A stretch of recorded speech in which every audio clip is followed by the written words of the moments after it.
வணக்கம் பிரதர். நிறைய நண்பர்கள் பாத்தீங்கன்னா வாங்கி 5 months ஆன லேப்டாப் ஏதாவது வந்திருந்தா கேட்டீங்க. சோ இன்னைக்கு அந்த மாதிரி ஒரு லேப்டாப் தான் பாத்துருவோம். வாங்கி 5 months ஆன லேப்டாப் தான். இன்னும் ஹெச்பியோட வாரண்டி ரிமைனிங் பாத்தீங்கன்னா ஒரு 7 month ஹெச்பியோட வாரண்டியே இருக்கு. இது ப்ராசஸர் பாத்தீங்கன்னா Intel Core i3ல 12th ஜெனரேஷன் 6 கோர் ப்ராசஸரோட வந்திருக்குங்க. 15.6 inch full HD display, keyboard, backlight, i3ல 12th generation 8GB RAM 512GB NVMe SSD ஓட வந்திருக்கு.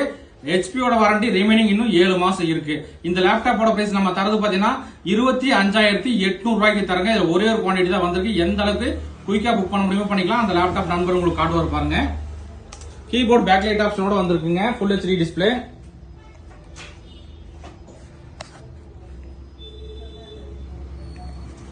மாடல் பாத்தீங்கன்னா HP 15S_FQ5 மாடலுங்க. பர்ஃபார்மன்ஸ் பாத்திரலாம். வாரண்டி என்னன்னு உங்களுக்கு காட்டிடும் பாருங்க ஃபர்ஸ்ட். ஸோ ஹெச்பியோட வாரண்டி பார்த்தீங்கன்னா நமக்கு இன்னும் 7 months 22 days வந்து ரிமைனிங் இருக்கு. அதாவது ஜனவரி 9, 2025 வரைக்குமே ஹெச்பியோட வாரண்டி ரிமைனிங் இருக்குங்க. இன்டெல் கோர் i3ல 12th ஜெனரேஷனுங்க. i3 12th ஜெனரேஷன் கோர் பார்த்தீங்கன்னா 6 கோர் ப்ராசஸரோட வந்திருக்கு. ரேம் பார்த்தீங்கன்னா நமக்கு 8GB RAM, மொத்தம் 32GB RAM சப்போர்ட் ஆகும். 512GB NVMe SSD, Intel shared graphics card பார்த்தீங்கன்னா 4GB ஓட வந்திருக்கு. ஸோ இதுல ஒரே ஒரு குவான்டிட்டி தான் வந்திருக்கு. நண்பர்கள் எந்த அளவுக்கு குயிக்கா புக் பண்ண முடியுமோ பண்ணிக்கலாம். 25,800